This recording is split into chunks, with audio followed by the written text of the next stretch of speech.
एक alien spacecraft की तेज beam हमारी धरती पर पड़ती है और सब कुछ खत्म हो जाता है। या एक बड़ा एस्ट्रॉइड, सुपर वोल्केनो विस्फोट, एक मैसिव अर्थक्वेक और सभी का नतीजा धरती और पूरी इंसानियत खत्म। आपने इस तरह के सपने अपनी नींद में कई बार देखे होंगे जहां दुनिया इस तरह तबाह हो रही है, पर क्या हो जो आपने देखा और महसूस किया वो सच हो, जो तबाही इस मल्टीवर्स की रियलिटी में कहीं पर हो रही हो तो। और सिर्फ यही नहीं, बल्कि जिस यूनिवर्स में हम जी रहे हैं, सांस ले रहे हैं, ये तारे, ये ग्रह, गैलेक्सी, सब कुछ ये भी एक सपने से ही जन्म हुआ है। एक भगवान के सपने से, जिस सपने ने पहले इस यूनिवर्स के क्रिएटर को जन्म दिया और इस क्रिएटर ने इस पूरे ब्रह्मांड और हम सबको। आई नो ये सुनने में काफी अमेजिंग और माइंड ब्लोइंग लगता है, पर आखिर ये गॉड यानी कि भगवान है कौन, जिसके सपने में पूरा मल्टीवर्स मौजूद है, और कैसे सिर्फ एक सपने से इस मल्टीवर्सल रियलिटी की फॉर्मेशन हो सकती है। और सबसे बड़ा सवाल, क्या हम उस गॉड के सपने के अंदर का कैरेक्टर हैं या खुद ड्रीम देखने वाली कॉन्शियसनेस का एक हिस्सा है।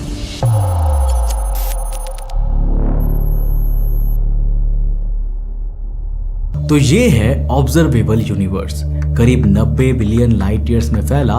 वैसे तो यूनिवर्स का ट्रू स्केल इनफाइनाइट है और पॉसिबली उसके बाहर और भी इनफाइनाइट यूनिवर्सेस हैं। अब सोचो तुम इस यूनिवर्स के अंदर नहीं बल्कि बाहर हो, और तभी कुछ अजीब होता है। अचानक ये सभी मल्टीवर्स, गैलेक्सी, स्टार्स, प्लैनेट्स एक पल में गायब हो जाते हैं, जैसे किसी सपने के टूटने पर होता है, और बच जाता है सिर्फ एनर्जी का एक ओशियन जिससे ये सब कुछ पहले बना था।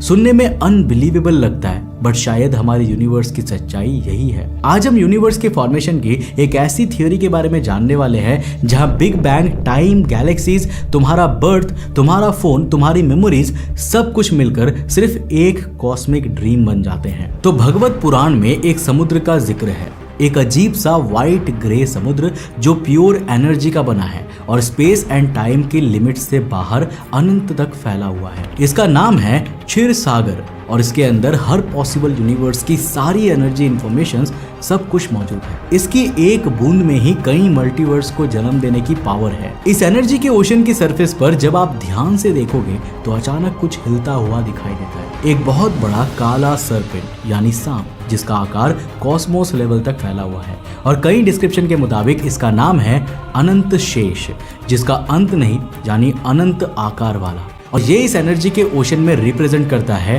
काल को यानी समय को। इन शॉर्ट ये टाइम का लिविंग सिंबल है। इसके 1000 फन है और हर फन की आंखें अलग अलग डायरेक्शन में देख रही हैं, जैसे टाइम एक साथ पास्ट, प्रेजेंट, फ्यूचर सब कुछ ऑब्जर्व कर रहा हो।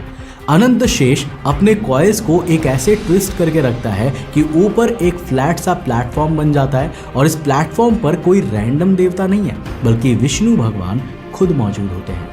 एक शांत चेहरा, नीली बॉडी, बंद आंखें, 4 हाथ, शंख, चक्र, गदा, पद्म। लेकिन जब भगवान विष्णु सोते हैं और सपनों में होते हैं, तब यहीं से स्टार्ट होता है क्रिएशन का फर्स्ट स्टेप। इस पूरे कॉस्मिक की स्टार्टिंग से पहले के इस सीन में आपको विष्णु जी के साथ उनके पास लक्ष्मी जी के बैठे होने का भी डिस्क्रिप्शन मिलता है। और लक्ष्मी यहाँ सिर्फ पैसा नहीं, बैलेंस और ऑर्डर की देवी भी है। मतलब ये ड्रीम जो अब चालू होने वाला है वो प्योर केओस नहीं होगा, उसमें रूल्स होंगे, पैटर्न्स होंगे, फिजिक्स होगी, होगी। तो आपको ये भी पता होगा कि यूनिवर्स के क्रिएशन से पहले ही फिजिक्स के रूल्स और quantum rules kind of exactness में थे, जिन्होंने बाद में मेक श्योर किया कि यूनिवर्स की फॉर्मेशन एक एग्जैक्ट पैटर्न को फॉलो करे, ताकि वो यूनिवर्स ही रियलिटी में आए जिसमें आज हम मौजूद हैं, ना कि कोई बिना ग्रेविटी या एंटी मैटर और मैटर की डिस्ट्रक्शन से बना खाली और बेजान यूनिवर्स। जिसके बाद भगवान विष्णु के ड्रीम से यूनिवर्स की फॉर्मेशन का सेकेंड स्टेप शुरू होता है, जिसमें विष्णु भगवान के नेवल यानी नाभि से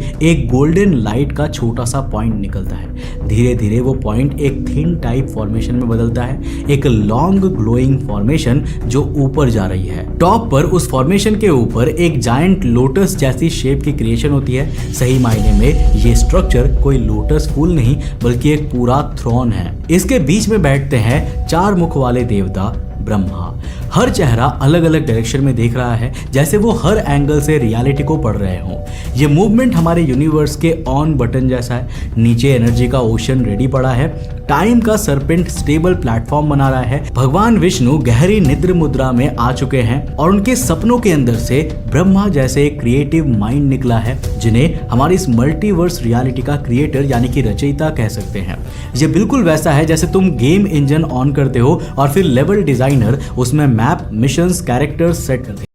वैसे ही ब्रह्मा अब यूनिवर्स का लेवल डिजाइन स्टार्ट करने वाले हैं, जिसके तुरंत बाद आता है third and most important step of creation, जहां ब्रह्मा के एग्जैक्टनेस में आने के बाद वो अब यूनिवर्स की फॉर्मेशन स्टार्ट करते हैं और इसकी शुरुआत होती है उनके अपनी आंखों को ओपन करने से। तो ब्रह्मा जी के अपनी आंखें फुल्ली ओपन करते ही जैसे ही उनकी नजर क्षीर सागर यानी कि उस इनफाइनाइट एनर्जी के ओशन पर पड़ती है, तो उस क्षीर सागर में हलचल शुरू हो जाती है, जहां एनर्जी वेव्स नॉर्मल जैसी नहीं, लाइट जैसी है। हर वेव एक आइडिया बन के ऊपर उठती है, star, planet, gravity, time, life. Brahma एक कॉस्मिक आर्किटेक्ट की तरह इन आइडियाज को पिक करके कंबाइन करते जा रहे हैं। कहीं पहले गैसेस से स्टार बनते हैं, स्टार ब्लास्ट होकर न्यू एलिमेंट्स बनाते हैं, फिर कुछ प्लैनेट्स पर ओशियंस, एटमॉस्फेयर और कहीं कहीं माइक्रोस्कोपिक लाइफ। अब तुम इसको मॉडर्न लैंग्वेज में बोलो तो लगता है big bang, nebula, galaxies, solar systems. बस डिफरेंस ये है कि यहाँ ये सब कोल्ड मैथ नहीं, एक लिविंग स्टोरी की तरह हो रहा है। एक साइड विष्णु अभी भी शांत सो रहे हैं, लेकिन उनके सपने के अंदर ये सारी एक्सप्लोजन्स, लाइट्स, नॉइजेस, जन्म, मौत सब एक साथ चल रहे हैं। जैसे तुम एक छोटा सा ड्रीम देखते हो जिसमें कभी स्कूल होता है, कभी जंगल, कभी स्पेस, लेकिन तुम एक्चुअल में बेड पर सीधा पड़े होते हो। अब सोचो अगर पूरी रियलिटी, ये फिजिक्स, पूरी केमिस्ट्री, पूरी बायोलॉजी सिर्फ किसी गॉड, किसी अल्टीमेट हायर बीइंग जो यहाँ भगवान भी है, सिर्फ ड्रीम के कैरेक्टर्स या खुद ड्रीम देखने वाले विष्णु जी की कॉन्शियसनेस का एक हिस्सा। और अगर भगवान विष्णु एक लम्हे के लिए अपनी आंखों को खोलकर अपने सपने को तोड़ दे, तो क्या हम सब, हमारा पास्ट, हमारा फ्यूचर सब एक सेकंड में ब्लिंक करके वैनिश हो जाएगा? सवाल हैवी है और इनका जवाब भी, जिन जवाब के लिए हमें खुद ब्रह्मा जी के नजरिए से यूनिवर्स और समय के मतलब को समझना होगा।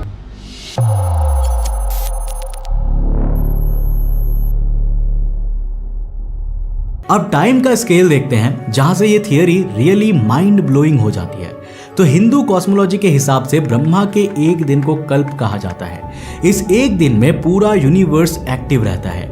इसी एक दिन में गैलेक्सीज स्पिन कर रही हैं, स्टार्स बर्न हो रहे हैं, प्लैनेट्स ऑर्बिट में घूम रहे हैं, माउंटेन्स अपलिफ्ट हो रहे हैं, कॉन्टिनेंट्स स्प्लिट हो रहे हैं, लाइफ इवॉल्व हो रही है, सिविलाइजेशंस उभर और मिट रही है। ये एक दिन ह्यूमन ईयर्स में रफली 4.32 बिलियन ईयर्स के अराउंड बताया गया है। फिर उतने ही टाइम की एक रात आती है जिसे ब्रह्मा की रात बोलते हैं, जिसमें यूनिवर्स धीरे धीरे डिसॉल्व हो जाता है, यानी खत्म हो जाता है। फॉर एग्जाम्पल, तुम्हारे लिए एक मिनट में क्या होता है? एक नोटिफिकेशन, एक मैसेज, एक थॉट। पर ब्रह्मा के एक मिनट में एंटायर गैलेक्सीज जन्म से लेकर मर सकती है। वहीं ब्रह्मा जी के टाइम स्केल पर तुम्हारा 70 से 80 साल का लाइफ स्पैन सिर्फ एक माइक्रो ब्लिंक है। अब यहाँ पर ना एक बात अपनी तरफ से कहूंगा, थोड़ा फिलोसॉफिकल लगेगा, बट देखो कैसे। हम लोग यहाँ नीचे बैठे रोते हैं, मेरे साथ ही सब बुरा क्यों होता है, मेरी स्टोरी सबसे इंपॉर्टेंट है, लेकिन ब्रह्मा जी के टाइम स्केल पर देखो तो तुम, मैं, हम सब एक फ्रेम है, शायद वो भी नहीं।